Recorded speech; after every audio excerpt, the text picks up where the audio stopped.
Assalamualaikum warahmatullahi wabarakatuh. Mohon maaf nih kita terlambat sedikit mulai live-nya. Silakan Mbak yang mau bergabung live di Nina Nugroho Store dalam program Nina Nugroho Solutions di hari Sabtu sore ini 13 Februari 2020. Dengan hari ini episode ke-72. Wow, nggak terasa ya kita sudah episode 72 aja nih Mbak-mbak semuanya, para NN profesional semua. Mudah-mudahan dari episode 1 sampai dengan episode selanjutnya, terutama sekarang, episode 72, mudah-mudahan kita selalu memberikan manfaat nih dan juga memberikan edukasi serta informasi kepada para NN profesional semua di rumah terkait informasi hal-hal yang membuat mbak-mbak atau para NN profesional semua tuh merasa gelisah, perlu solusi, perlu bertanya terkait apa-apa yang Mbak semua tanyakan. Nah, itulah tujuan dari dibuatnya NN Profesional, NN Solutions atau Nina Nugroho Solutions. NN Profesional panggilan saya ke Mbak semuanya ya.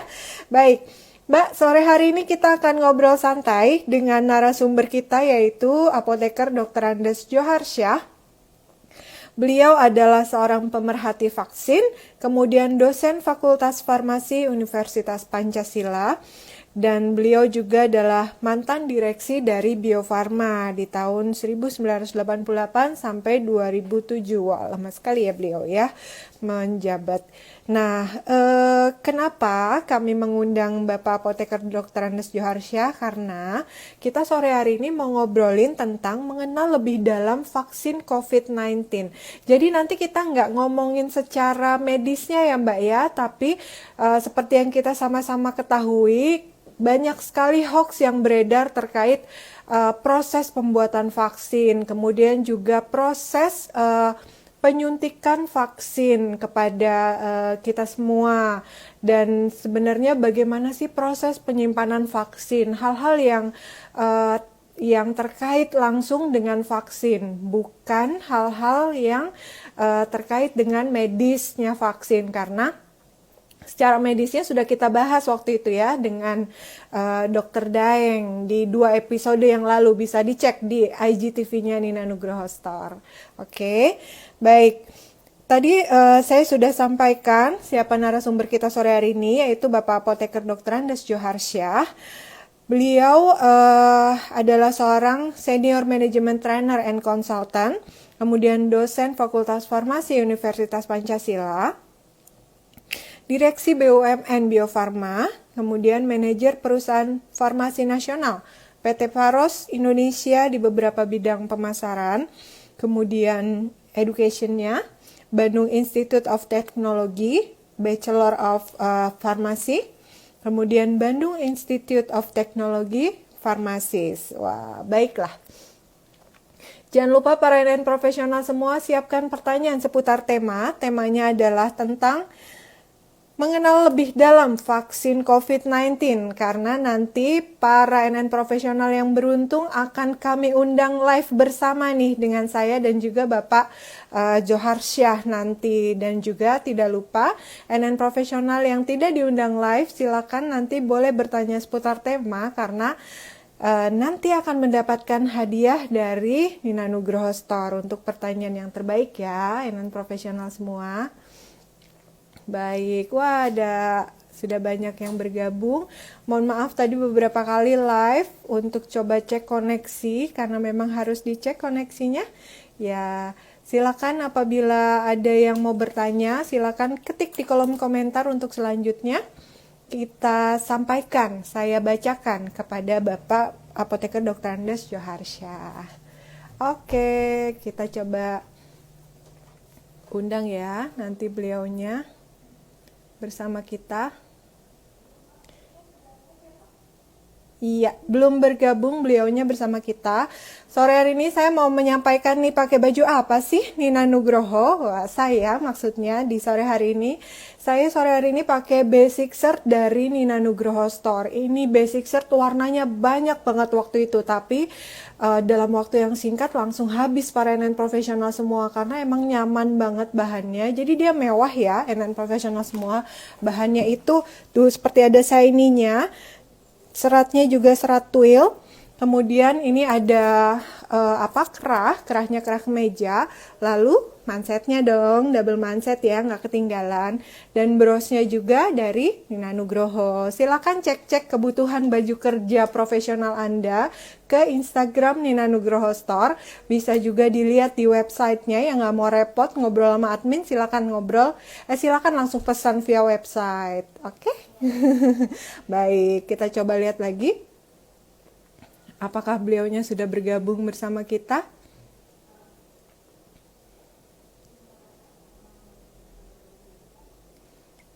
Ya, belum. Silakan nanti kalau misalnya sudah ada yang mau mengetik pertanyaan, silakan ya. Terima kasih kepada NN profesional semua yang sudah nge-wave kita nih di live kita sore hari ini. Tuh, yang mau lihat-lihat koleksi baju kerjanya supaya punya inspirasi busana bekerja itu seperti apa, supaya kelihatan matching, supaya kelihatan profesional, kuat. Nah, itu pasti pilihannya banyak sekali di Nina Nugroho Store ya. Baik, nama Instagramnya beliaunya apa? Belum ya, berarti belum bergabung. Ya, silakan kalau ada yang mau tanya sama saya sambil menunggu narasumber kita yang terhormat. Mau tanya apa? Biasanya yang nge-DM nanya nanya kerudung. Oh ya, tidak lupa juga nih saya mau menyampaikan informasi nih. Kerudung yang saya pakai hari ini favorit saya banget. Karena kan kalau misalnya live Instagram supaya nggak repot, makanya saya suka kerudung yang bisa dilipet gitu ya ke belakang. Nah, hijab yang saya pakai ini adalah hijab square dari seri Arabic Chiffon. Nah, banyak warnanya. Silakan dicek ya. Nah, ini sudah bergabung bersama kami Bapak Joarsyah. Assalamualaikum warahmatullahi wabarakatuh. Selamat sore, Pak. Waalaikumsalam. Maaf ini ada gangguan teknis ya. Iya, nggak apa-apa Pak. Kita tungguin kok Pak. Aduh, terima kasih banyak sudah bergabung sore hari ini Pak. Baik, sama-sama. Selamat sore buat semua audiens. Alhamdulillah. Ini dari tadi sudah ditungguin sama audiens nih Pak. Kita sore hari ini matching Pak, pakai bajunya. Sama-sama ya. Iya. Mudah-mudahan menjadi analogi dari harapan kita nih bangsa Indonesia bisa sehat semua, bisa dapat vaksin semua ya Pak. Amin, amin ya rabbal alamin. Iya. Pak, sore hari ini kita akan ngobrol mengenal lebih dalam vaksin COVID-19 nih Pak. Mungkin sebelum saya ngobrol, ada yang mau disampaikan kepada para NN profesional di rumah Pak yang menonton sore hari ini? Baik, selamat sore semuanya. Semoga semuanya sehat di tempat masing-masing. Ya, jadi saya di sini diajak untuk ngobrol-ngobrol tentang vaksin ya secara umum, nanti termasuk tentunya COVID-19.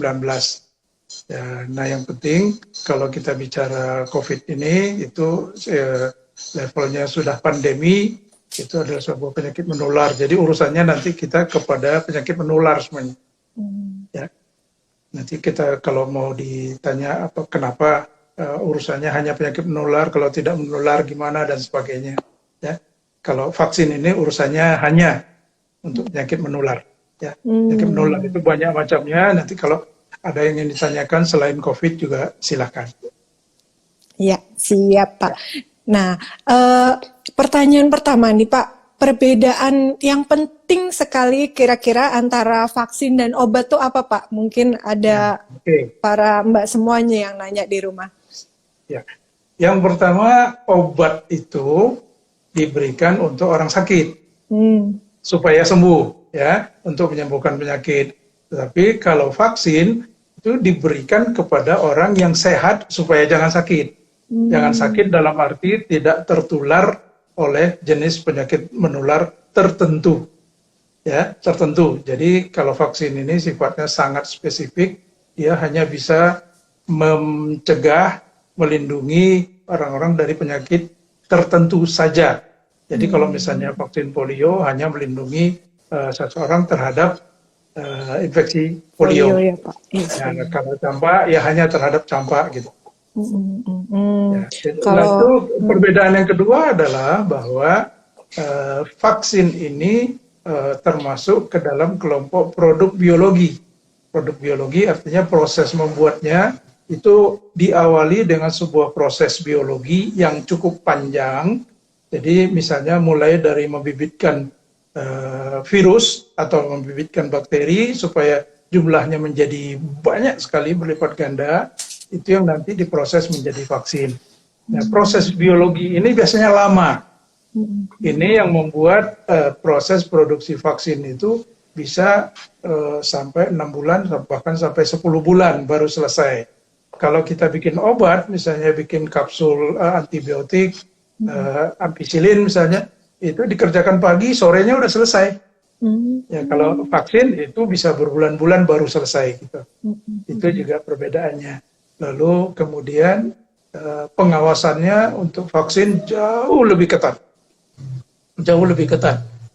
Rantai pengawasannya itu barangkali tidak cukup hanya di pengawasan Badan POM di satu negara, tapi terus naik sampai ke WHO juga terus rajin memperhatikan, ya, mengawasi, membuat aturan mainnya, membuat klasifikasi, ya, tentang pabrik-pabrik yang dianggap layak, kemudian aturan-aturan persyaratannya tiap tahun itu terus disempurnakan, bahkan makin ketat dan makin ketat.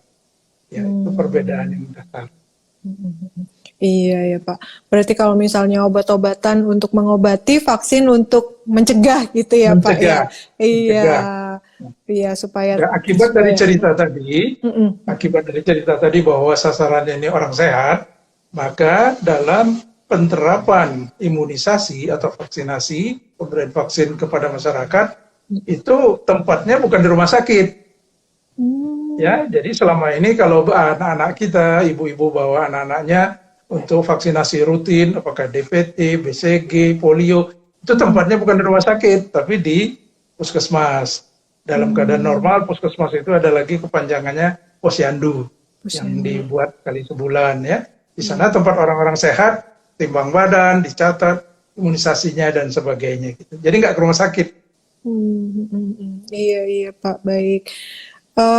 Kalau semua tadi kan Bapak sampaikan vaksin digunakan untuk mencegah penyakit yang menular. Itu apa ya? Iya.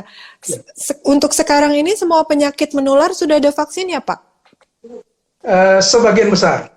Ya, sebagian besar. Jadi tiap tahun pemerintah itu sudah ada program rutin imunisasi. Jadi ada DPT untuk anak-anak umur setahun ke bawah, ya. Ada polio juga masih untuk anak, ada hepatitis B, ada HIV, ada juga kemudian tetanus. Nah, kalau tetanus ini sasarannya bukan pada anak-anak, tapi justru kepada ibu-ibu atau wanita kelompok usia produktif. Jadi yang menjelang akan berumah tangga itu sangat disarankan suntik dulu tetanus. Kenapa? Karena di masa lalu itu angka kematian cukup tinggi di saat proses persalinan.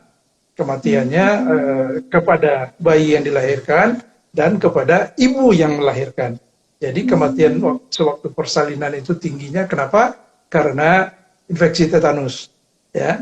Nah, jadi di satu sisi fasilitas penanganan persalinan diperbaiki, kemudian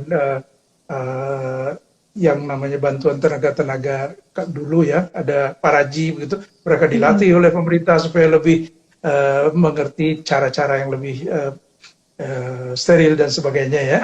Nah, tapi pemerintah sudah memprogramkan secara resmi tiap tahun itu ada program imunisasi tetanus yang sasarannya adalah wanita usia subur. Nah, itu kalau wanita itu yang sebelum nikah sudah disuntik tetanus, maka perlindungan antibodinya itu nanti juga bisa melindungi janin yang ada di dalam kandungannya. Sehingga ketika terjadi persalinan, dua-duanya aman, ya, terlindung terhadap tetanus. Jadi gitu. Jadi macam-macam. Kalau program imunisasi itu rutin sepenuhnya tanggungan pemerintah. Jadi gratis itu, gratis. Ya.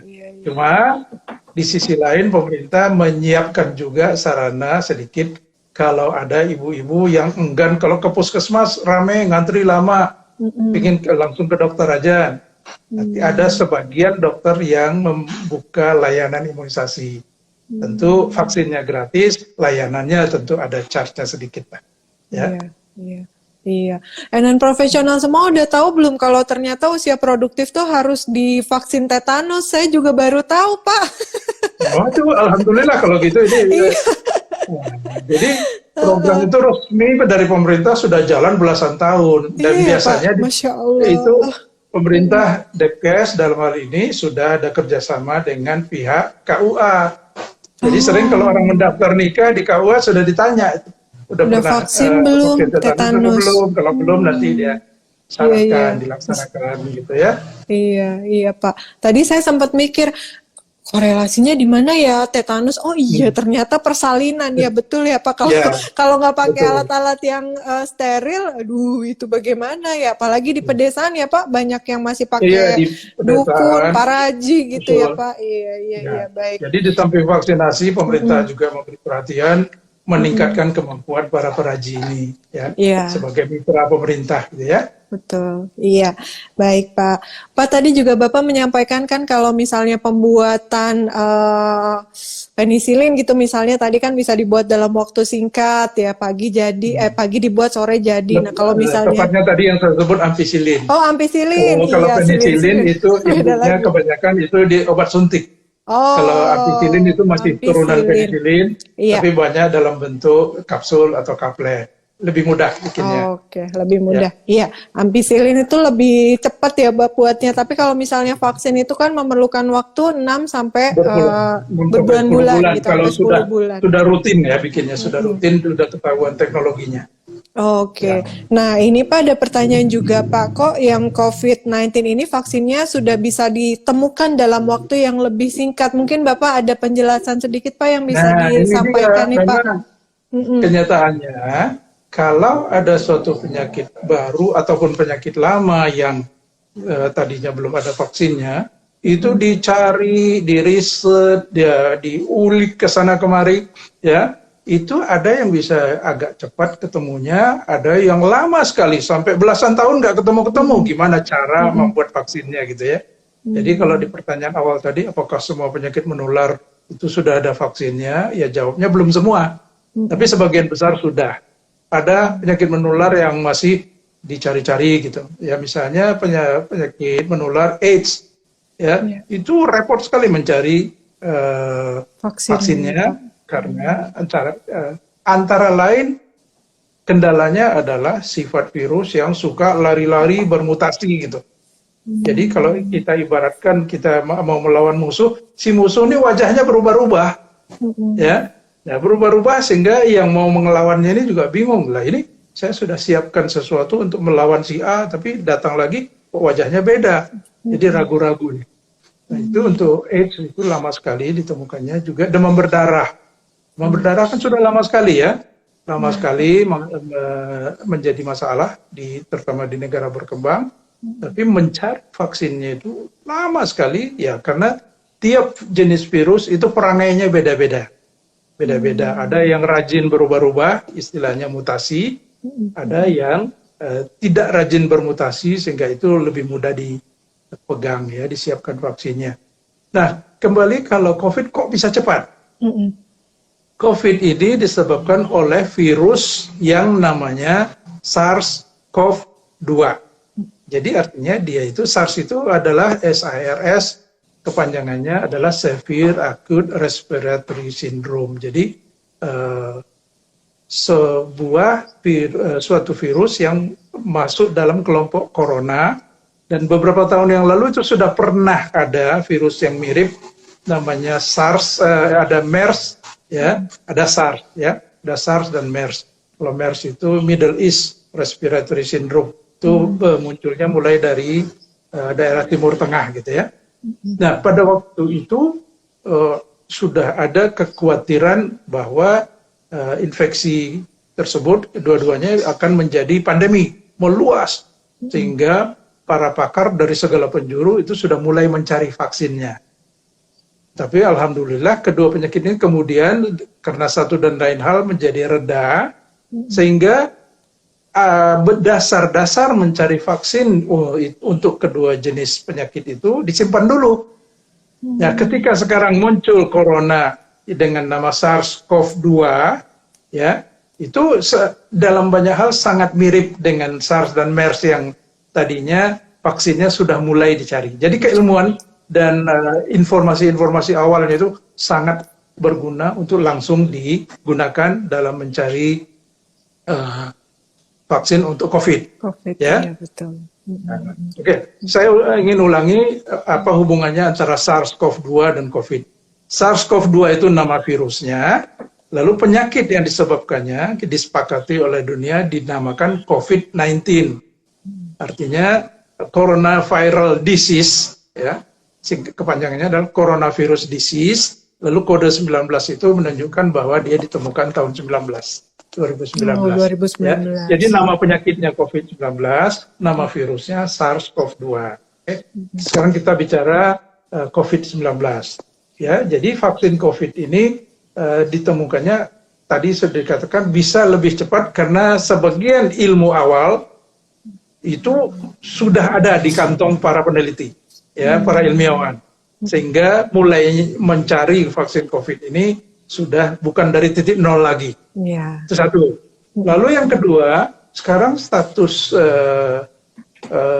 penyakit menular COVID ini sudah berstatus pandemi. Pandemi itu artinya wabah yang sudah mendunia, ya. Jadi kalau wabahnya itu masih cuma di Indonesia, cuma di Saudi Arabia begitu, itu paling disebutnya epidemi. Tapi begitu dia sudah mencapai hampir seluruh negara di dunia, maka itu disebutnya pandemi. Dia masih tetap wabah, ya, masih tetap wabah. Ya, itu dengan kondisi pandemi ini berarti kebutuhan vaksinnya itu sangat mendesak. Karena itu dicari jalan bagaimana supaya dengan secepat mungkin vaksin ini bisa ditemukan. Memanfaatkan pengetahuan yang sudah dimiliki tadi untuk SARS dan MERS. Lalu yang kedua, dalam 2-3 tahun terakhir memang banyak kemajuan teknologi yang juga bisa digunakan di sini. Jadi kemampuan dalam katakanlah dunia komputer begitu ya, itu sangat membantu mempercepat. Lalu yang ketiga adalah pendekatan manajerial. Jadi kalau dalam keadaan normal, pencarian sebuah vaksin baru itu tahapan-tahapannya adalah pastikan dulu aman. Yaitu sudah syarat mutlak, vaksin itu harus aman, lalu kemudian nanti efektif. Nah, amannya itu, karena ini vaksin kepada COVID ini adalah sesuatu yang sangat baru, maka amannya itu harus dipastikan dulu. Karena nanti urut-urutannya harus ada uji coba yang disebut uji klinis kepada manusia yang terdiri dari 3 tahap. Uji klinis fase 1, fase 2, fase 3. Tapi yang namanya uji klinis fase 1 itu kan juga cobanya kepada manusia. Nggak boleh peserta uji klinis itu juga nanti jadi korban. Karena itu sebelum kepada manusia ada yang disebut uji praklinis. Nah, praklinis ini diujikannya kepada hewan percobaan. Nah, di situ baru dipastikan, kalau hasilnya seperti ini kira-kira akan aman untuk diuji cobakan pada manusia. Itu pun juga bertahap. Tahap uji klinis fase 1 jumlahnya sedikit. Ya. Fokusnya paling banyak itu terhadap keamanan. Ketika terbukti sudah aman, makin kuat keyakinan lanjut ke fase 2, jumlah orangnya bertambah, kemudian juga arah yang dicari sudah mulai melebar kepada kemanjuran. Jadi sampai keamanannya terus diperdalam, mulai lihat kemanjuran. Nah, kemudian fase 3 di sana sudah mulai jumlahnya lebih besar dan tempat penelitiannya harus lebih dari satu. Jadi itu istilahnya multi center. Nah, kalau contohnya Sinovac itu dia melakukan ujinya ada di Bangladesh, ada di Brazil, ada di Indonesia. Jadi ada di berbagai tempat dengan sasaran populasi yang berbeda-beda, ya. Nah, dalam keadaan bukan pandemi, dalam keadaan normal, itu uji klinis fase 1 itu harus selesai dulu. Lalu dianalisa, beberapa bulan baru mulai masuk ke fase 2. Lalu fase 2 juga selesai, diuji, dianalisa dulu oleh para ahli, baru kemudian setelah dibahas cukup lama, itu baru masuk ke fase 3. Tapi dalam kondisi pandemi COVID ini, mulai dilakukan pendekatan manajemen di mana fase 1 dan fase 2 dilakukan serentak, tapi di tempat yang berbeda. Jadi di satu tempat ada uji untuk dengan protokol fase 1, lalu dilakukan paralel di tempat lain secara independen fase 2. Tapi risikonya adalah kalau yang uji fase 1 itu dinyatakan gagal, maka uji yang fase 2 ini dianggap tidak berlaku. Tidak bisa dipakai, gitu ya. Nah, jadi itu sudah mempersingkat waktu karena dia jalan paralel, tidak saling menunggu. Ya, jadi itu sudah sangat mempersingkat kenapa vaksin COVID ini kok bisa ya kita ketemukan lebih cepat dibanding dengan vaksin lain yang bahkan lama sekali tidak ketemu. Dulu saya kebetulan ada pengalaman memperkenalkan vaksin hepatitis B di Indonesia. Nah itu hepatitis B itu sudah ditemukan penyakitnya, itu sudah belasan tahun, tapi mencari vaksinnya kok nggak ketemu-ketemu. Dengan keilmuan yang ada pada waktu itu. Jadi akhirnya ketemunya di pertengahan tahun 80-an, baru ketemu ketika para ilmiawan kemudian mau membuka pola pikirnya tidak melulu seperti keilmuan yang sudah ada. Ternyata ini harus dibuka lebih lebar, ternyata ada cara lain untuk menemukan. Ya, hingga ketemulah kemudian vaksin hepatitis B. Dan sekarang makin lama semua teknologi, keilmuan, sains itu makin maju sehingga alhamdulillah itu sangat mendukung ketika kita menghadapi pandemi seperti ini COVID ya, Pak, sekarang ya. Iya. Nggak kebayang kalau pandeminya yang tahun 18 dulu flu Spanyol itu, waduh, dia dalam keadaan teknologi yang masih semrawut, dunia baru selesai perang dunia. Ya, segala macam. Ya, mudah-mudahan ini bisa kita atasi. Iya, amin. Lambat ya. Iya. Nina. Pak, mohon maaf Pak, mungkin sebelum beralih ke pertanyaan selanjutnya, mungkin Bapak mau cari ini yang nyaman dulu Pak untuk taruh handphonenya Pak, barangkali pegel tangannya Pak. Nanti, terus terang saya nggak apa-apa, saya pegang aja. Oh, nggak apa-apa ya Pak saya ya. harus cari lagi. Tadinya saya menyiapkan dengan laptop loh, jauh lebih nyaman. Iya, mohon maaf. Kemarin belum disampaikan kalau live IG nggak bisa pakai laptop Pak, nggak bisa diundang. Oh, okay. Iya, mohon maaf. Iya Pak. Nggak apa-apa. Nanti silakan dicari posisi nyamannya aja Pak, biar lumayan 1 jam. Iya. Iya, baik Pak. Selanjutnya Pak. Tadi itu kan disampaikan virus SARS-CoV-2 yang menyebabkan COVID-19 gitu ya Pak. Tapi katanya sudah mulai bermutasi nih Pak. Jadi membentuk strain yang baru dan daya tularnya lebih powerful atau lebih kuat. Nah, apakah mutasi ini kemudian mengganggu kemanjuran virus COVID-19 yang sekarang ini sedang mulai disebarkan di masyarakat Pak? Iya, barangkali saya jawab yang positifnya dulu ya. Iya. Kalau menurut para pakar, alhamdulillah so far sampai sejauh ini mutasinya tidak mengganggu. Nah penjelasannya barangkali saya mau coba pakai bahasa awam aja ya. Iya. Dalam bahasa awam itu tugas vaksin ini untuk menggelitik sistem pertahanan tubuh kita sendiri untuk membangkitkan antibodi untuk melawan infeksi ya. Untuk memudahkan pemahamannya, saya sering memakai analogi kalau di kuliah gitu ya. Jadi kita bayangkan sebuah lingkungan atau sebuah kampung, kalau selama ini dia aman-aman saja, lalu kemudian ada maling masuk, dengan mudahnya si maling itu berbuat semaunya, mau ngambil apa begitu ya. Nah, tapi ketika seseorang sekampung itu sudah ada yang kemalingan, barulah mulai kemudian yuk kita bikin siskamling, mengerahkan tenaga, ya, mengerahkan mobilisasi masyarakat untuk berjaga-jaga, gitu ya. Nah, lalu kemudian mereka akan menyebarkan itu malingnya seperti apa? Malingnya itu orang yang pakaian hitam-hitam, kemudian pakai topeng, lalu bawa golok dan sebagainya. Nah, mutasi itu ibarat si maling ini kemudian merubah penampilannya. Jadi kalau yang tadinya misalnya pakai topeng, pakai golok, sekarang dia malingnya pakai pakaian biasa, pakai dasi barangkali, menyamar gitu ya. Tapi kalau misalnya ada tanda bahwa si maling yang awal itu ada tompel misalnya di lehernya gitu ya. Jadi walaupun dia tadinya pakai kupluk begitu, lalu sekarang pakai jas, tapi kemudian si siskamlingnya melihat tanda yang ada, tapi dia segera mengenali.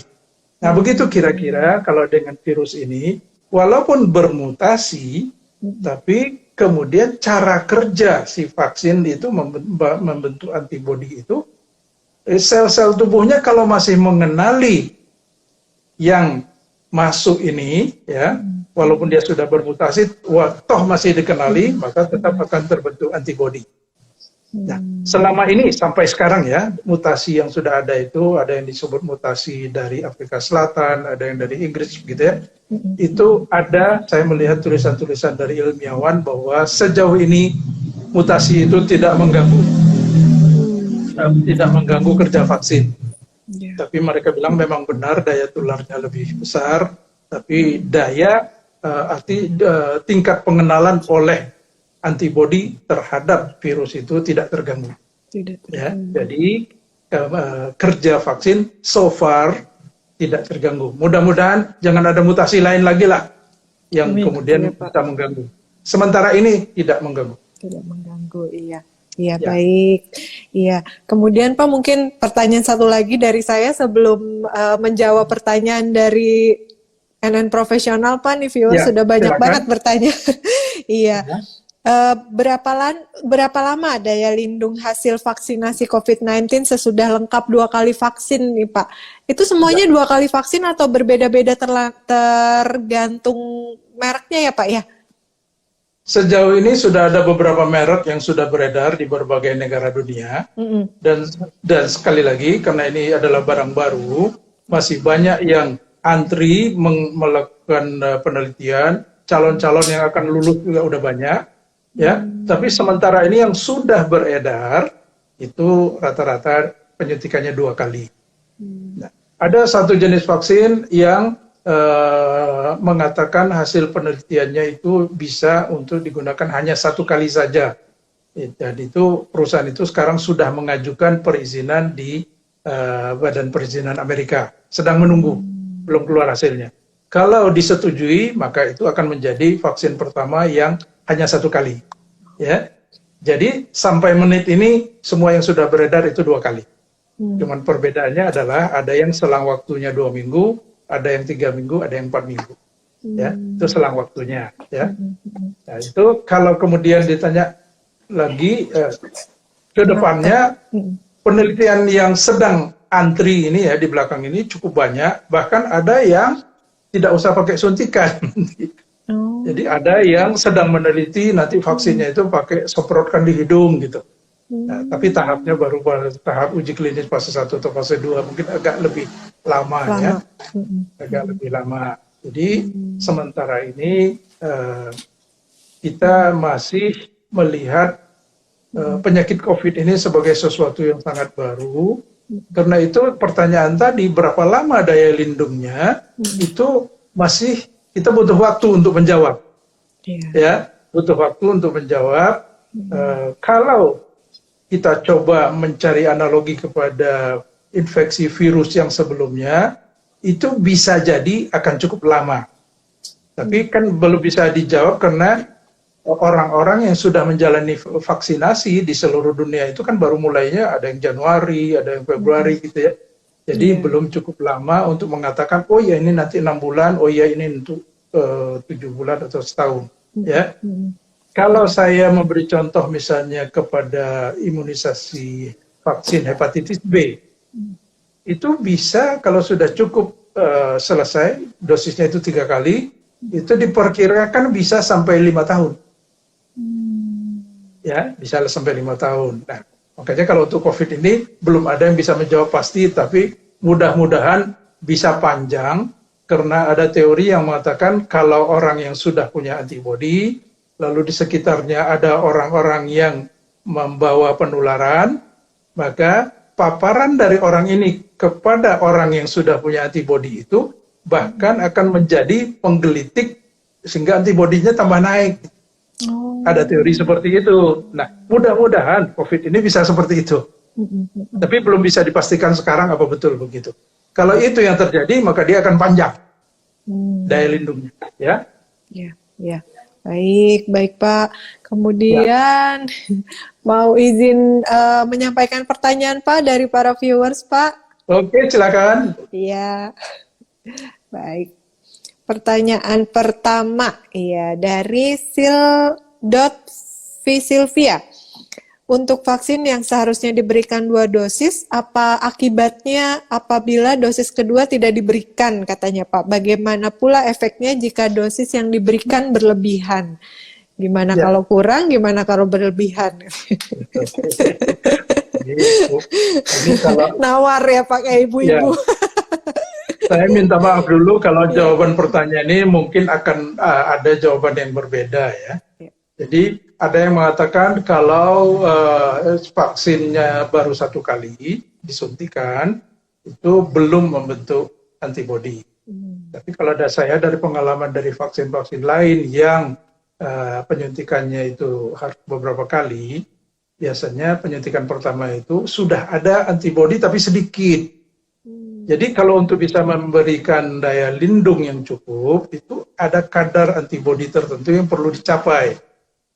Ketika suntikan pertama, biasanya antibodinya sudah ada, tapi belum pada jumlah yang cukup. Maka dibutuhkan suntikan kedua, ya. Kadang-kadang kalau vaksin lain itu suntikan ketiga, itu suntikan kedua itu fungsinya untuk melipat gandakan kadar antibodi yang tadinya sudah ada. Ya, ada. Jadi kalau seseorang kemudian karena satu dan lain hal itu hanya 1 kali, ya mudah-mudahan yang sudah terbentuk itu sudah ada daya lindungnya, tapi tentu tidak cukup. Ya, nah sudah ada itu berapa? Antara satu orang dan orang lain beda-beda. Jadi terbentuknya pada si A atau si B atau si C bisa berbeda. Mungkin saja kalau pada seorang ada yang lumayan lah sudah bisa sedikit memberi perlindungan. Ya, jadi begitu. Nah, kalau pertanyaan lainnya, kalau dosisnya berlebih, ya, nah sekali lagi kembali kepada kalau ditanya vaksin COVID ini kan kita belum ada pengalaman. Tapi kalau pengalaman saya dari sekian banyak vaksin, hampir semuanya itu aman, ya. Jadi bahkan dulu teman saya yang memproduksi vaksin polio, itu 1 botol itu isinya untuk 20 orang. Nah dia berani mengatakan bahkan kalau sampai nggak sengaja, waktu diteteskan itu ternyata copot langsung tumpah semuanya, aman. Jadi nggak masalah. Jadi sebenarnya dosis itu kalau untuk vaksin ya, jadi percayalah sebenarnya sangat aman. Tapi tentu tetap saja para tenaga medis tetap melakukan kerjanya secara profesional. Dosis-dosis yang disuntikan pasti akan dijaga selalu akurat. Ya. Betul, baik Pak. Sekarang mungkin mau ini ya, undang yang viewers yang bertanya secara langsung Pak. Iya, silakan. Ya, sudah ada permintaan. Bentar. Nah, ini dia. Dengan W_Kartiasih nih, Pak. Bu Kartiasih. Ibu Oke, Kartiasih. silakan. Masih menunggu.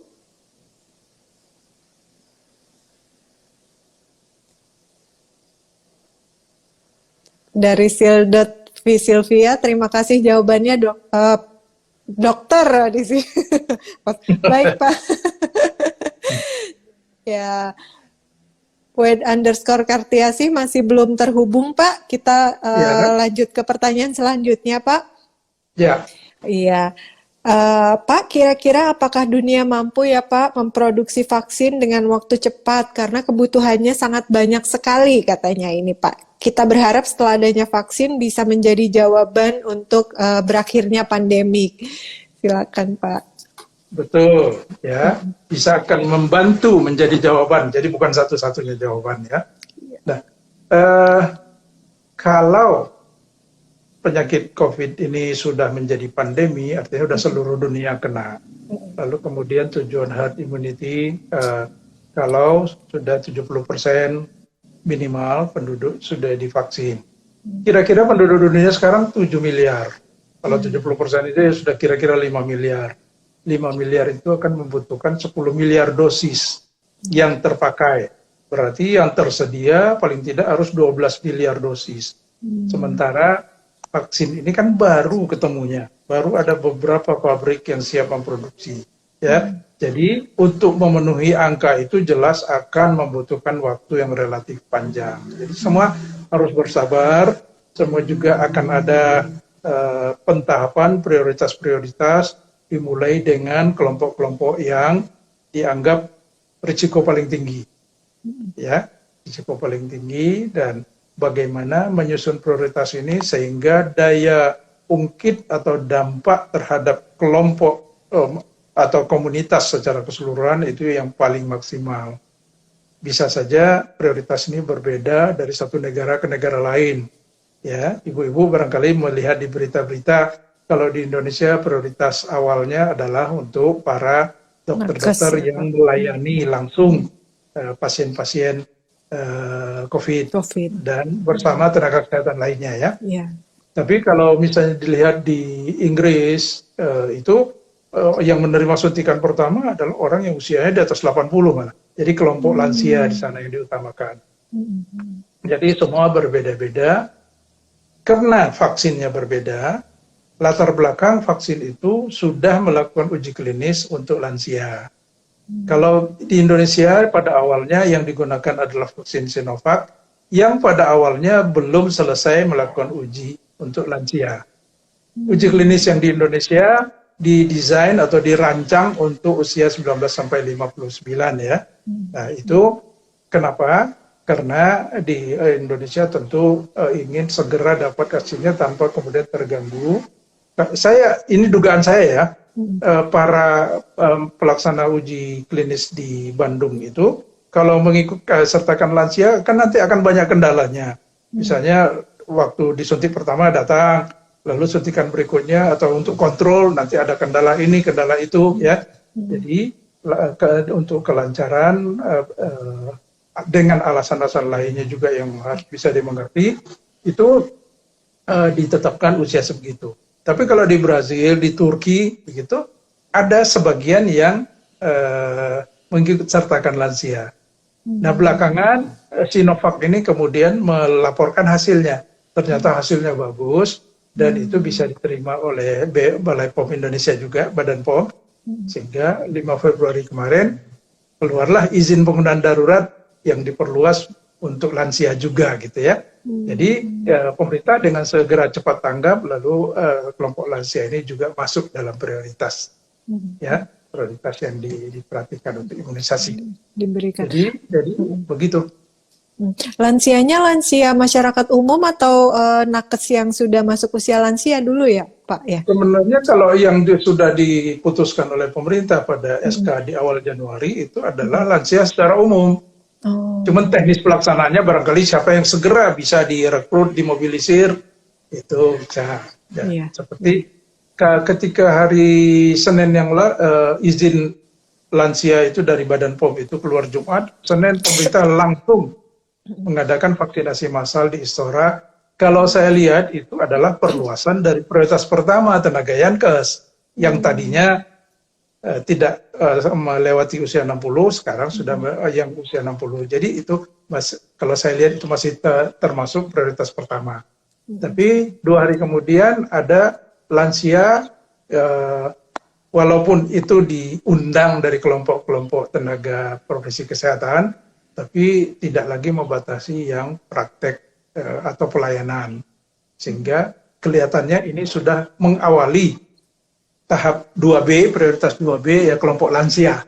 Kelompok lansia itu memang dijadwalkan pada waktu itu untuk dimulai pada medio Februari, tapi pada saat itu prioritas itu dibuat, belum ada izin lansia kepada vaksin Sinovac. Sehingga dalam pikiran pemerintah pada waktu itu adalah menunggu masuknya vaksin yang lain yang sudah punya izin lansia gitu ya. Nah, kenyataannya karena Sinovac sudah keluar izin, sementara yang lain itu belum ada izin dari POM-nya, ya udah segera saja pemerintah melaksanakan. Sebuah langkah yang luar biasa bagus. Ya. Baik, Pak. Kembali lagi kepada penanya live kita nih, Pak. Ya. Tadi sudah mengajukan permintaan lagi. Ya, oke. Pertanyaannya banyak sekali, Pak. Mudah-mudahan bisa terjawab semua. Dan kalau Bu Nina mau sediakan fitur atau apakah kemudian nanti saya jawab tertulis belakangan, saya tetap bersedia. Oh, Masya Allah, luar biasa. Ya. Baik, kok pasti senang banget nih semuanya. Ya, ini seperti ini Pak, sama koneksi nih Pak, biasanya kalau undang live ya, lagi. Betul. Iya, tuh. Masih belum bisa ya. Coba yang... Nah, catatan juga untuk tim kita nanti mungkin ada cadangan nih, cadangan. Wilayah saya terbaca pertanyaan. Iya ya Pak, banyak ya Pak? Ya. Enggak, yang terlihat cuma satu. Oh, begitu. Iya. Ya. Apa ini kita jawab dulu sambil menunggu? Tuh Pak pertanyaannya. Oke, saya coba tanya ini dari Naufal Neisha. Boleh tanya baik, apa dampak positif dan negatif dari vaksin bagi tubuh kita? Ya. Apa perbedaan Sinovac dengan Pfizer? Kira-kira pelayanan umum dapat vaksin, Pak? Oke, pertama beda dampak positif dan negatif ya. Yang jelas positifnya jauh lebih banyak, melindungi kita dari penularan penyakit. Nah, kalau dalam kondisi pandemi ini selain melindungi kita juga melindungi orang-orang sekitar kita. Betul. Ya, jadi melindungi. Kalau dampak negatif, waduh. Itu selama saya jadi Bio Farma itu sudah memproduksi vaksin untuk sekian miliar orang. Yang namanya dampak negatif itu paling ya rasa sakit kena jarum suntik, itu hampir sama lah orang ketusuk jarum. Lalu ada yang sedikit pegal-pegal, ada barangkali 1-2 yang demam dan sebagainya. Itu sangat tidak berarti dibanding manfaatnya. Ya. Nah, kemudian kalau ada yang bilang, oh itu ada orang yang kemudian ada alergi, itu kasus alergi itu jauh kecil banget. Mungkin 1 atau 1-2 kasus dalam sejuta gitu ya. Nah, itu dan untuk itu dokter juga selalu sudah siap dengan penanganan kalau sampai terjadi, walaupun angkanya sangat jarang sekali. Nah, kemudian beda vaksin Sinovac dan Pfizer. Nah, dari teknologinya pertama beda. Teknologi Sinovac ini menggunakan teknologi yang konvensional, sudah sering dipakai, bukan sesuatu hal yang baru, yaitu menggunakan virus yang dilemahkan. Ya. Nah, kemudian dengan metode ini, vaksin Sinovac itu bisa disimpan dalam suhu 2-8 derajat, baik dari tingkat pabrik sampai dengan tingkat nanti puskesmas, ya 2-8 derajat. Sebaliknya yang Pfizer itu teknologinya berbeda, menggunakan messenger, itu istilahnya messenger RNA, inti sel daripada virus, dan untuk penyimpanannya, nah ini repot.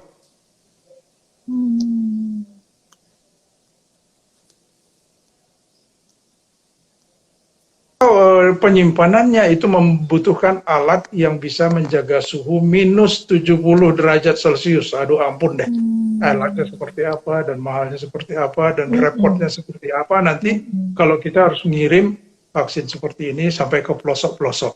Iya, ya. Betul.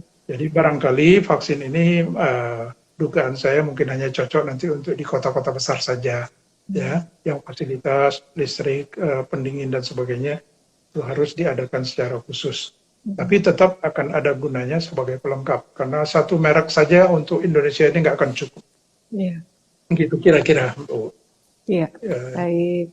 Iya, Pak, mungkin kita ganti nih live-nya Ya. dengan yang lain. Ada Meliani.Rozan. Kita coba apakah bisa. Nah, ini bisa, Pak. Selamat sore, Mbak Meliani.Rozan. Oh, left. Oke, baik. Ya, pertanyaan selanjutnya. Nih, Pak. Dengan Hamid Rizky, Pak. Sudah request. Ternyata ada beberapa yang request. Oke, baik. Iya. Kita pertanyaan selanjutnya, Pak. Ya, silakan. Apa itu? Ya. Pertanyaan yang selanjutnya. Apa saya baca di sini? Kalau punya asma, apa boleh divaksin, katanya Pak? Saya membaca di pedoman dari pemerintah, artinya kalau pada saat akan divaksin itu asmanya sedang tidak kambuh, ya bisa saja. Tetap ada peluang. Ya. Yang penting jangan pada saat itu asmanya sedang kambuh. Kalau sedang terkendali, merasa. Tidak apa-apa ya, baik Pak. Pertanyaan dari Faris. Jangan lupa nanti di tempat vaksinasi itu ada screening oleh tim dokter. Iya. Ya, nanti akan ditanya kondisinya, akan dicek ulang. Ya. Iya, jangan harus jujur ya Pak kalau ditanya ya Pak oleh tim dokter. Jangan supaya dapat vaksin tapi kemudian tidak jujur gitu. Itu yang harus dihindari ya, dan profesional semua. Baik, pertanyaan dari Fariza Makmun, Pak. Apakah orang yang vaksin COVID-19 masih bisa menularkan virus corona, dan apakah vaksin COVID-19 akan tetap efektif pada saat virus corona terus berkembang? Yang kedua mungkin tadi sudah dijawab ya Pak, tinggal yang pertama Pak, apakah orang yang divaksin masih bisa menularkan virus? Gitu, Pak. Dulu, itu takutnya ini ada salah paham. Orang yang diberi vaksin, itu kan orang sehat. Orang yang tidak mengandung virus. Jadi dia memang tidak dalam posisi orang yang membawa virus. Nah, kalau dia sudah disuntik, dari suntikan pertama sampai muncul sedikit antibodi, itu memerlukan waktu kira-kira 2 mingguan. Ya, kira-kira 2 mingguan. Nah, di dalam selang waktu 2 minggu inilah ada kemungkinan, misalnya orang ini terpapar, bisa masih.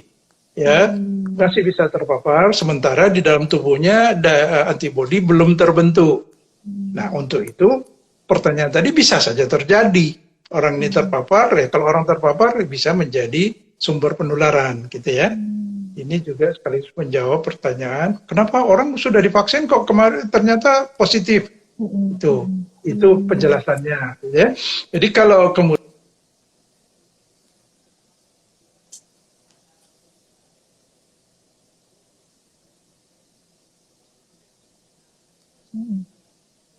rasanya kemungkinan untuk dia membawa virus menjadi jauh lebih kecil.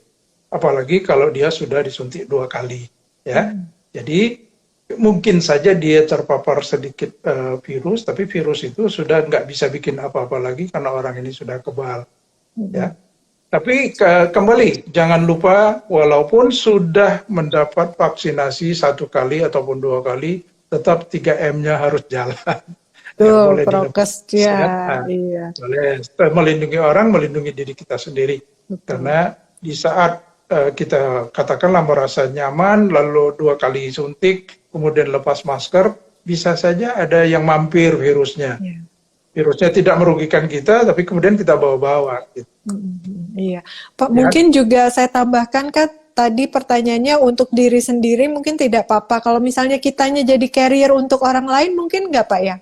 Kalau sudah divaksin? Kemungkinannya sangat kecil. Seperti yang barusan saya sampaikan, ya bisa saja kemudian kita ketemu orang yang positif, terbawa apakah kemudian di tangan kita atau di mana begitu ya. Jadi tetap harus cuci tangan kemudian.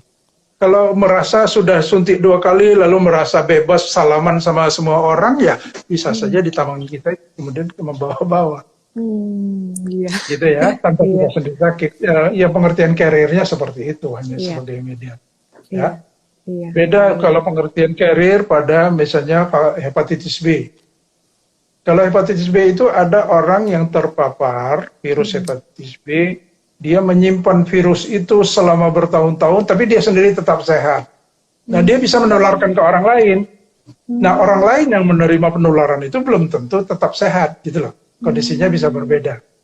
Jadi ada orang yang membawa virus di dalam tubuhnya, hepatitis B selama belasan tahun, tidak sakit, cuman tiba-tiba aja di ujungnya dokter menemukan dia menjadi sakit yang serius. Biasanya yang serius itu adalah kanker hati atau sirosis. Ya. Masya Allah, mudah-mudahan kita semua terhindar. Amin. Ya, jangan lupa ibu-ibu kalau yang belum disuntik hepatitis B, buru-buru aja datang ke dokter. Iya, tuh peringatan dari Pak Joharsyah. Baik Pak, ada pertanyaan lagi dari Natur_hijab. Mulai kapan masyarakat umum bisa divaksin? Katanya, apakah bayi dan lansia juga diperbolehkan mendapat vaksin, Pak? Terima kasih. Ya, oke, kembali tadi kepada pedoman dari pemerintah. Prioritas pertama sudah jalan, itu tenaga kesehatan yang melayani pasien COVID. Lalu sudah masuk sekarang fasilitas prioritas 2A dan 2B.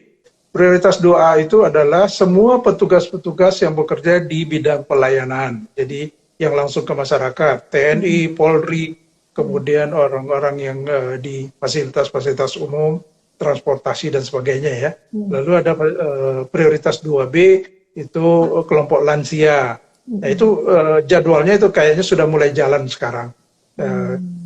Saya sarankan supaya semua ibu-ibu yang hadir di acara ini dicek apakah sudah punya aplikasi yang bernama Peduli Lindungi.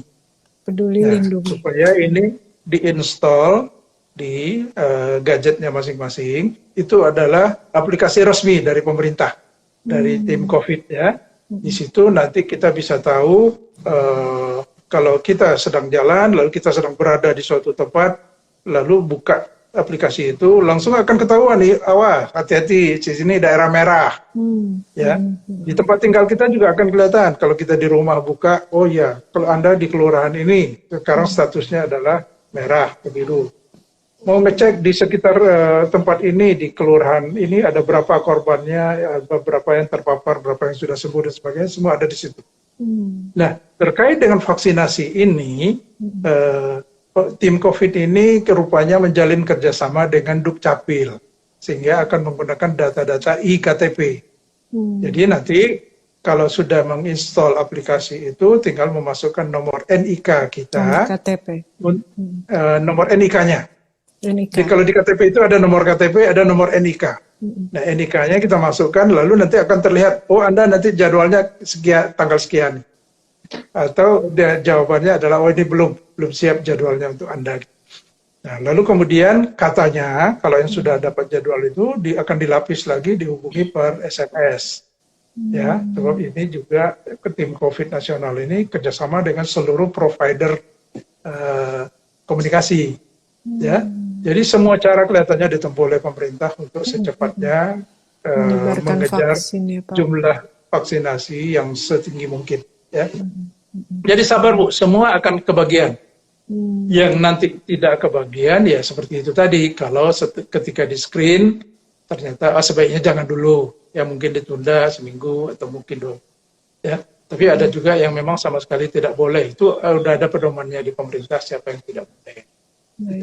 Kalau tadi pertanyaannya untuk anak-anak, sementara ini belum ada ya data penguatnya, bukannya tidak boleh. Ya, kalau saya karena background saya lama terkait dengan berbagai jenis vaksin, kalau saya optimis nanti akan terbuka peluang untuk juga pada anak. Kalau nanti hasil uji klinisnya mendukung, ya. Sementara ini saya tidak melihat ada alasan untuk mengatakan dari sekarang, oh anak tidak boleh, nanti berbahaya. Nggak ada. Sementara ini yang saya duga atau saya perkirakan adalah karena data klinisnya aja belum ada. Ya. Peluangnya tetap ada. Sabar aja. Iya, betul Pak. Kalau untuk ibu hamil katanya Pak, tadi ada yang bertanya untuk ibu hamil dan menyusui Pak. Saya baru saja membaca pedoman dari Kemkes. itu boleh untuk ibu menyusui, nggak masalah. Oh, boleh tadi Ya, supaya ya. oh, Cara rajin tadi begini, pesan saya mengenai ini informasi, tolong hanya percaya pada sumber resmi. hmm. Ya, jadi sumber resmi jangan dengan posting sih dari entah dari mana atau dari media WhatsApp online tuh ya. Pak banyak sekali Ya, WhatsApp ibu-ibu tuh Pak. jadi apapun yang ada informasi silakan dicek di Google dengan masukkan kata kuncinya, lalu akan keluar itu penjelasannya semua. Bahkan akan keluar pedoman resmi dari pemerintah tentang ini adalah begini. Ya. Jadi hanya percaya pedoman resmi pemerintah. Apakah itu kalau tentang kualitas dari Badan POM, tentang kebijakan pelaksanaan imunisasi ini dari tim COVID, lalu kemudian tentang apakah itu hoax atau bukan dari Kominfo, tentang kebijakan internasional langsung saja buka websitenya WHO, ya. Banyak Itu sekali bisa ya, kok Pak. diakses semua orang. Ya. Ya. Iya, baik. Pak, kemudian ada pertanyaan juga Pak, katanya kalau misalnya mau vaksin mandiri bukan yang dari pemerintah, Ya. sudah ada atau belum katanya Pak? Gini, pada awalnya konsep pemerintah adalah sebagian akan disiapkan oleh pemerintah gratis, sebagian lagi akan dengan mode berbayar oleh swasta, oleh pribadi-pribadi. Itu namanya vaksin mandiri. Yeah. Tapi belakangan pemerintah setelah menghitung-hitung, terima saran masukan dari berbagai pihak, memutuskan untuk seluruhnya gratis. Jadi tidak yang ide awal tentang vaksin mandiri itu sudah nggak ada. Nah, belakangan lagi ada sejumlah pengusaha melalui kalau nggak salah melalui Kadin yang menawarkan diri, Pak, kami kalau boleh diizinkan berpartisipasi, biar kami ikut melaksanakan vaksinasi untuk karyawan kami. Ya, misalnya ada perusahaan yang kami punya karyawan 10.000 Pak, biarkan kami melakukan secara mandiri. Nah, itu kelihatannya pemerintah berpikir untuk memberikan lampu hijau untuk yang seperti itu. Ya, jadi tadi artinya pengadaan vaksinnya tetap oleh pemerintah, kemudian pelaksanaan vaksinasinya oleh pihak-pihak terkait itu ya mandiri. Jadi yang sementara ini informasinya bukanlah tersedia nanti beli sendiri begitu. Itu saya belum menemukan informasinya seperti itu. Ada harapan supaya ya Pak, daripada kita ngantri-ngantri, boleh dong kalau ada kita datang sendiri ke rumah sakit untuk disuntik, biarin bayar gitu kan? Idenya kira-kira begitu. Nah, kita tunggu aja nanti apakah itu akan dibuka oleh pemerintah atau tidak. Sebab itu tetap ada positifnya. Iya. Baik Pak, ini juga sudah bertanya beberapa kali nih Pak, katanya untuk usia 60 tahun ke atas, apa yang perlu diperhatikan agar aman setelah divaksin? Lansia, kalau setelah Pak. divaksin sih pasti aman ya. Yang perlu diperhatikan adalah sebelum divaksin. Jadi kan ada banyak sudah yang menjelaskan bahwa orang-orang yang punya komorbid, ada kondisi tertentu sebaiknya jangan. Yang jelas jangan itu adalah orang yang punya riwayat alergi. Kalau dulu sewaktu divaksin dia pernah mengalami alergi yang parah gitu ya, sehingga harus ada tindakan darurat. Nah, sebaiknya orang seperti itu berhati-hati. Ya. Lalu ada orang yang punya masalah kasus dengan kelainan darah misalnya. Kalau orang yang punya gula, tensi tinggi dan sebagainya, itu tinggal konsul saja kepada dokter yang biasa merawat. Dan kalau kadar gulanya selama beberapa waktu terakhir itu dalam keadaan terkendali, gula juga terkendali, tensi terkendali, itu menurut pedoman sih dibolehkan. Ya, jadi saran saya konsul dulu ke dokter yang merawat, lalu nanti di tempat vaksinasi juga dia akan mengikuti tim screening lagi, dijelaskan secara terbuka. Ya, kalau perlu dibawa keterangan dari dokter yang merawat. Kalaupun pada saat itu ditemukan ada sedikit katakanlah tensi yang agak tinggi, biasanya di sana nggak langsung ditolak, tapi disarankan oke, sementara jangan dulu ya. Atau bahkan pengalaman saya baru disuntik 2 hari yang lalu ya, hari Rebo, itu yang diduga tensinya dia melewati batas, biasanya suruh duduk dulu, kira-kira setengah jam kemudian dicek ulang. Ya, dan ternyata mereka kemudian diterima. Ya, jadi nggak terlalu strict. Prinsipnya adalah pada saat Pak, hari vaksinasi semuanya terkendali. Oke? Ya, ya, kenapa Bu? siap. Iya, pertanyaan terakhir dari viewers, Pak, sebelum nanti saya Oke, minta tipsnya dari Bapak. Dari ya. Hamid Rizky nih, Pak, bagaimana menjelaskan hoax nih, Pak? Katanya yang menyatakan sehabis vaksin itu bisa menjadi positif COVID. Nah, ini juga banyak nih, Pak, yang itu dikasih virus, jadinya tadinya negatif, sekarang jadi positif loh kalau misalnya habis divaksin gitu katanya, Pak. Banyak yang beredar di kalangan ibu-ibu gitu, Pak. Itu yang jelas kalau saya langsung dikategorikan itu hoax. Kalau bisa tulis H-nya itu 5 kali, O-nya 5 kali, A-nya 5 kali. Hoax gitu. Tanda seru gitu ya, Pak. Jadi kembali, kalau vaksin itu dari awal rumus yang tidak bisa ditawar-tawar itu harus aman, ya. Jadi aman, lalu kemudian bermanfaat, manjur, berhasil. Gitu, ya. Nah, kalau ini yang namanya virus ikut dimasukkan, itu adalah virus yang sudah dilemahkan atau virus yang dimatikan. Itu udah sejak dari dulu begitu. Vaksin polio, anak-anak kita sudah berapa banyak yang mendapat vaksin dan itu virus yang dilemahkan. Ya, selama saya bekerja di Bio Farma itu sampai sekarang Bio Farma itu sudah memproduksi vaksin polio itu 20 miliar dosis. Nggak ketemu ada orang yang malah kemudian kena jadi lumpuh karena itu. Jadi, 20 miliar dosis. Emang dikit, ya. Jadi ada lagi nanti dari virus-virus yang lain juga yang dilemahkan. Ada yang virus dimatikan. Kalau polio yang disuntikkan itu adalah virus polio yang dimatikan, ya, matikan.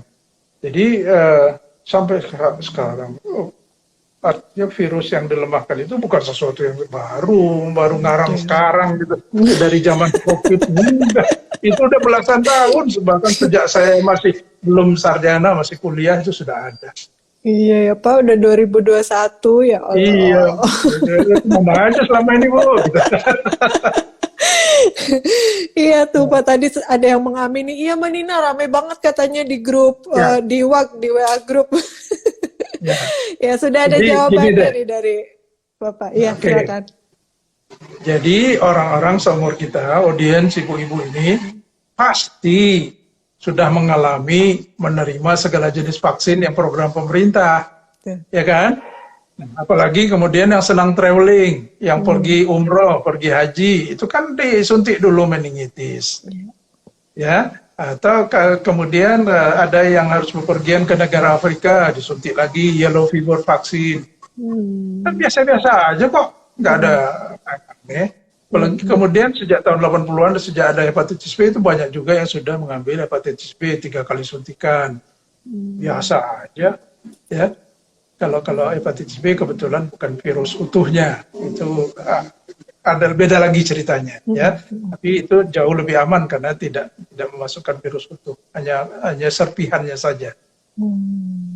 Iya, baik. Tipsnya nih Pak untuk para NN profesional di rumah agar supaya tidak takut untuk dapat vaksin. Ya. Ya itu, saya ngasih tips, percayalah bahwa vaksin itu, semua vaksin begitu dia sudah dirilis, diizinkan oleh otoritas, pasti aman, ya, pasti aman, ya.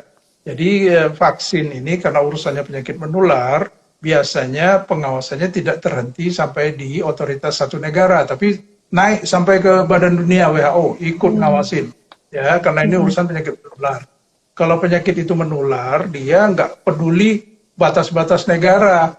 Nggak bisa dicegat di imigrasi, paspormu mana gitu, nggak bisa, ya. Dia lewat aja kemana gitu. Makanya WHO selalu dengan segera kalau ada penyakit menular dia nggak pakai diem, ya. Satu. Lalu yang kedua, tolong catat bahwa ini menurut data Kominfo, ini hoax tentang COVID ini di bulan April aja sudah 400-an, lalu tiap bulan naik terus, dan sekarang sudah ada sekian ribu hoax. Karena itu jangan mudah percaya, ya. Silakan kalau ada hal-hal yang menurut ibu-ibu itu terlalu berlebihan, ya berlebihan jeleknya atau berlebihan bagusnya itu baik curiga dulu, ya, Iya. curiga dulu, lalu cek kembali sumber resmi, ya, masukkan kata kuncinya langsung di googling, langsung keluar itu oh, ini hoax atau bukan. Sekarang sudah ada banyak situs-situs yang rajin mengecek semua berita-berita yang meragukan itu dan kemudian mereka tampilkan hasil pengecekan kami ini begini begini begini. Ternyata ini hoax. Ya. Di Kominfo juga kalau dicek itu terus-menerus mereka mengeluarkan rilis. Oh yang ini berita ini hoax, berita ini hoax. Jadi silakan mengecek supaya jangan terbawa apalagi ikut-ikutan menyebarkan. Baik gitu ya.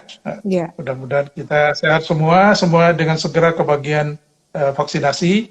Amin. Ya. Pemerintah ini dengan sangat sigap mempercepat program ini ya. Iya. Ya, baik Pak. Duh, terima kasih banyak Pak. Alhamdulillah ini sudah 1 jam. Sama-sama, maaf tadi ada kendala teknis sedikit. Nggak apa-apa Pak. Kami juga minta maaf karena kurang komprehensifnya informasi yang disampaikan ke Bapak. Mohon maaf. Iya. Masalah. Iya Pak, terima kasih banyak Pak. Nanti kalau ya. Nina masih ada pertanyaan, boleh bertanya ke Bapak lagi ya Pak ya. Silakan. Iya. Mudah-mudahan Bapak sehat selalu, keluarga sehat selalu dilindungi oleh Allah Subhanahu wa taala. Ilmu yang dibagikan hari ini bermanfaat untuk semuanya. Karena ini nggak cuma untuk hari ini Pak, pasti kami simpan di IGTV yang nanti akan bisa dilihat lagi dan dilihat lagi oleh para profesional semua. Mudah-mudahan manfaat ya. Amin, insya Allah manfaat Pak. Terima kasih banyak Pak. Sama-sama. Ya, sehat selalu, jangan lupa jaga protokol kesehatannya. Wah, saya ngingetin. Ya, selamat sore Pak. Assalamualaikum. Waalaikumsalam. Ya, Masya Allah, luar biasa sekali. Tadi kita sudah ngobrol-ngobrol dengan Bapak Dr. Andes Apoteker Djoharsyah tentang mengenal lebih dalam tentang vaksin COVID-19. Pastinya penjelasan yang tadi dijelaskan oleh beliau sangat jelas sekali. Dan Mbak semua bisa menontonnya kembali lewat IGTV Nina Nugroho Store nih, karena setiap episodenya pasti akan ada di IGTV Nina Nugroho Store. Tadi beliau berpesan nih untuk sebagai tips para NN profesional semua, percayalah vaksin yang sudah dirilis pasti aman. Nah, karena memang sudah menjalani berbagai tahapan uji klinis ya pastinya, sehingga yang sudah dirilis itu sudah pasti aman. Dan ini bukan hanya tingkat negara aja, tapi juga seluruh dunia pastinya ya, yang sudah pasti memastikan keamanan dari vaksin tersebut. Kemudian yang kedua, tolong catat juga bahwa hoax tentang COVID ini terus meningkat. Dan pesannya tadi dari Bapak Djoharsyah, jangan mudah percaya. Tolong dicek melalui sumber resmi. Salah satunya ada Kominfo yang selalu memberikan rilis-rilis terkait hoax ini betul atau tidak, hoax ini benar atau tidak. Seperti itu ya. Jadi jangan mudah percaya. Jempolnya yang kita punya mudah-mudahan bisa manfaatkan untuk berbagi informasi yang bermanfaat. Seperti kita sore hari ini kan, kita berbagi informasi yang bermanfaat. Pertanyaan dari NN profesional semua juga tadi sangat banyak sekali. Mohon maaf tidak semuanya bisa saya sebutkan di sore hari ini, tetapi insya Allah secara garis besar tadi sudah bisa menjawab keseluruhan dari pertanyaan NN profesional. Jangan lupa ya dilihat IGTV-nya. Yang lalu lagi juga masih bisa dilihat di IGTV-nya karena informasinya sangat bermanfaat ya para NN profesional semua. Baiklah, sekarang waktunya saya mengumumkan pemenang. Siapakah sore hari ini yang menjadi pemenang dari pertanyaan terbaik di episode ke-72? Pemenang NN Solution Sabtu 13 Februari 2021 episode 72 dengan tema mengenal lebih dalam tentang vaksin COVID-19 dengan narasumber Apoteker Dr. Andes Djoharsyah adalah pemenang pertanyaannya yaitu Fariza Makmun. Fariza Makmun pertanyaannya, Assalamualaikum, mohon bertanya, Apakah orang yang divaksin COVID-19 masih bisa menularkan virus corona dan apakah vaksin COVID-19 akan tetap efektif saat virus corona terus berkembang? Selamat ya Fariza Mamun, silahkan masuk ke Instagramnya Nina Nugroho Store. Di bio-nya ada link yang bisa diklik, silakan Mbak klik, kemudian nanti akan langsung tersambung kepada para SA atau sales advisor kami, kemudian akan dibantu bagaimana caranya mendapatkan hadiah dari Nina Nugroho Store. Terima kasih saya ucapkan, saya haturkan kepada para NN profesional semua yang telah bergabung di sore hari ini. Kita sampai 1 jam lebih nih ngobrol-ngobrol. Jangan lupa ada episode selanjutnya di hari Sabtu di jam yang sama, jam 4 sore. Kita ketemu lagi ya di Sabtu depan. Mudah-mudahan Mbak semua tidak lupa akan protokol kesehatannya. Jaga jarak, memakai masker, dan mencuci tangan. Terima kasih. Selamat sore semuanya. Wassalamualaikum warahmatullahi wabarakatuh. Dadah.